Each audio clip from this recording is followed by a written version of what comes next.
আলামিন ভাই দেশি পেয়ারা পাড়িয়ে খাওয়াইতেছে।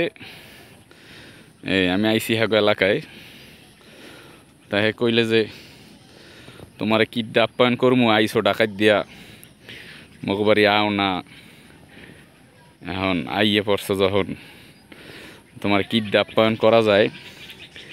তাই মুই কইলাম যে তো ওই পেয়ারা দেখা যায়, ওই পেয়ারা খাওয়ান মরে। তাই হে দৌড়েই নামিয়ে গেলে পেয়ারা আনতে। একটা পুকুর পাড়ে আসি আমরা, ভাই দেখছেন জঙ্গলের মধ্যে কষ্ট করে পেয়ারা পাড়ি লইস। দৃশ্যটা সেই একটা পুকুর পাড়ের, গ্রামের পরিবেশ অস্থির একটা জায়গা।